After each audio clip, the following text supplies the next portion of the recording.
All right, so we're back up in the living room here. I just want to take a few minutes to answer any questions that you have, and then we'll go over, in the previous video series, we talked about what the bids were, and now we'll talk about what it actually did cost. So, Glenn, Mary, do you guys have any questions?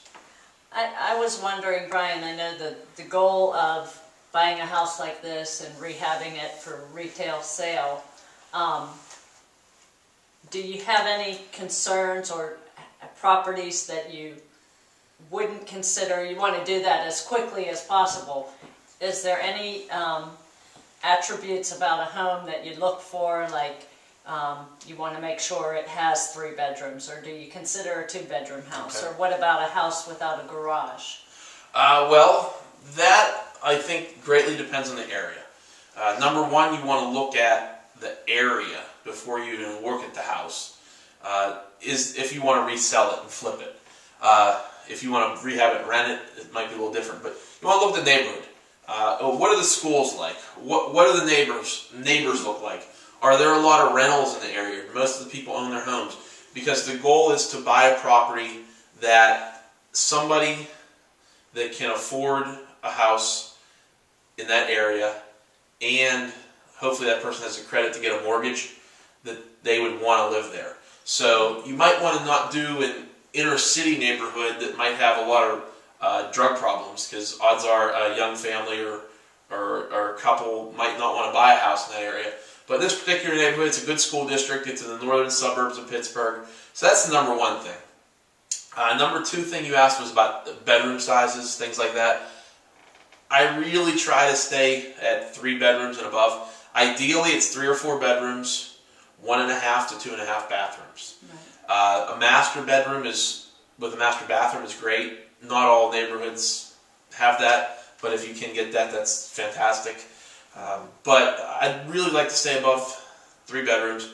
Some of your neighborhoods, though, in some cities around the country, not so much in Pittsburgh, 2 bedrooms is maybe all it's affordable.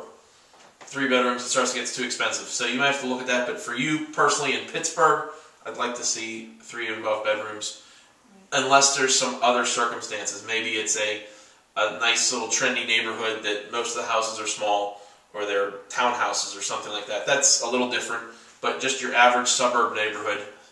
Garages and driveways, yes. I've done houses in the city of Pittsburgh that was on street parking, but the whole neighborhood's that way, so it was okay.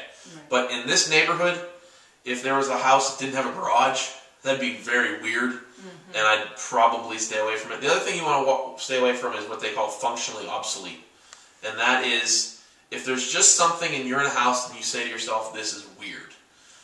It could be anything. You might walk into the front door and you're in a bedroom, and you walk through the bedroom to get to the kitchen. You know, I've seen that. You might walk in and the kitchen's in the basement. Some old houses are like that still. You might want to think about bringing that upstairs if you can. So just, common sense really prevails. The first question you ask yourself is, would I like to live here? Is this a nice neighborhood where I'd be comfortable living? The answer to that is yes. Common sense can kind of dictate, but I try to stay above 2 bedrooms. Garage and driveway are great, especially if the neighborhood. 2-car garage is good. Not all houses have that. This one does. If this only had a 1-car garage, it would not have changed my approach. I still would have bought it and rehabbed it. Sure. So, does that answer your question?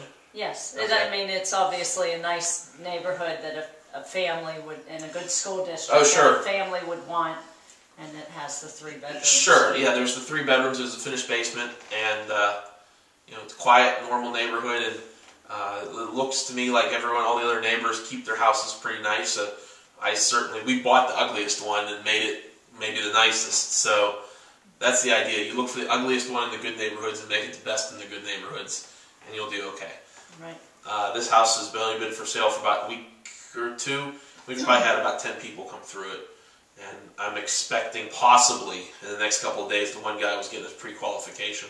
And if he gets that, we might even have it under contract within 14 days. Possibly. So, Glenn, did you have any questions?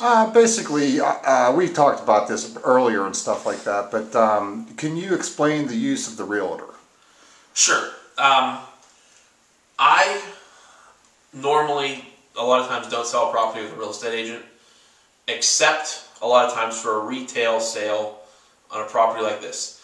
I buy a lot of houses and take over payments, or I have rentals, or I do rent to owns. Things like that do not require a realtor.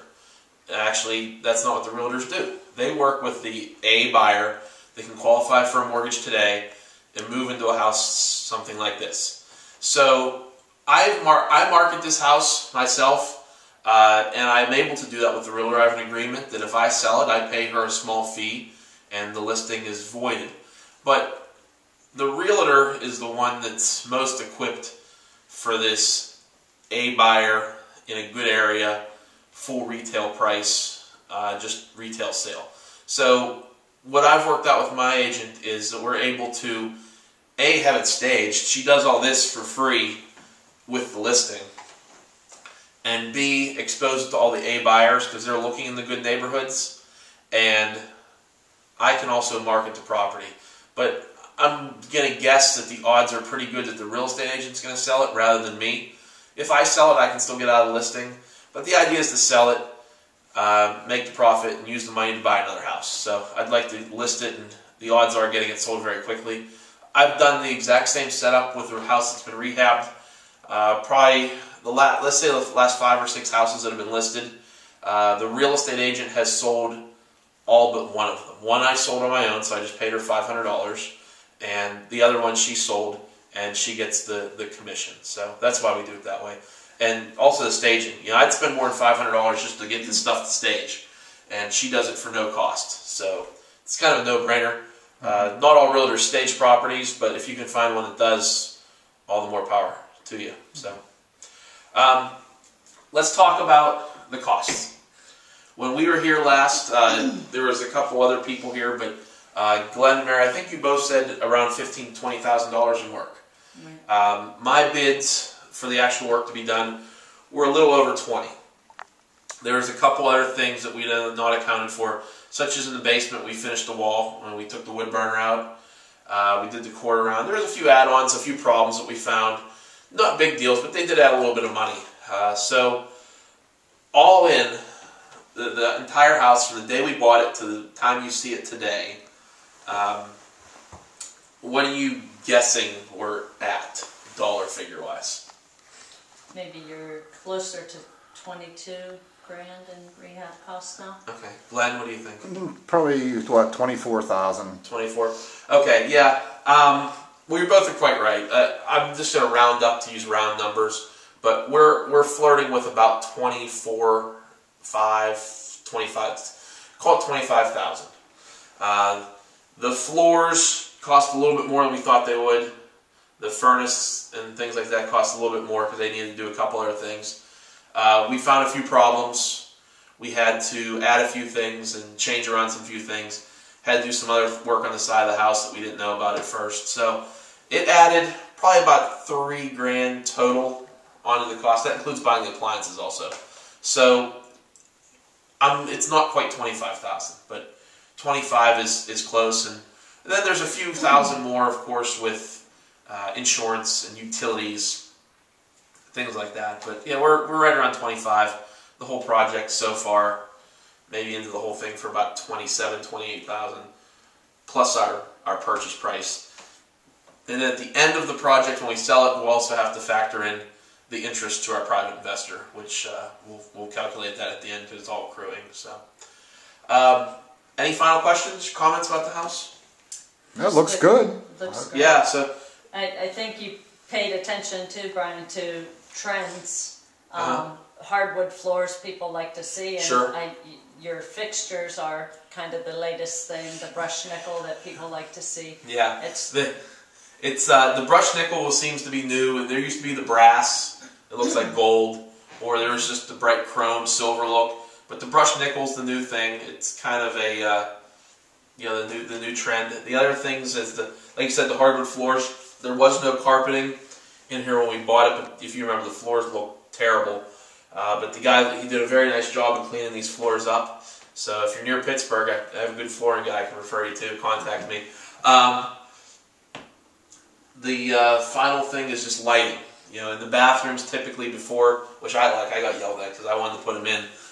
is just that bar. It's like a square bar with the bulbs just sticking straight out. I like them because they're bright, but again, that's something kind of in the past. Dated. So they were, yeah, they're dated, exactly right. So I spent a little bit more money on lighting than the cheapest stuff. Well, it's by no means the most expensive things either, but it adds a little character to the house and things like that. So that's about it. If you're doing your own rehab projects, I would suggest, beige walls, white trim, look great. If you can do hardwood floors, that's great. If you have to do carpeting, get a nice neutral color. A lot of times even a beige, maybe a little darker beige color works fine. And just pay attention to all the things that you see on television and just duplicate it. It's not very expensive. So you can see we completely renovated this house. Every single room was completely redone, except the kitchen, which we recycled the cabinets for $25,000. It's a smaller house, so it's not to always be that case, but you can see it's not terribly expensive. It's have a great looking house and also a profitable house. So visit us on the web. Also, if you're on Facebook, find me on Facebook. It's facebook.com/Brian Snyder 1219. That's my spell my name, BrianSnyder, and then 1219. And leave your comments. Thank you very much. Have a good day.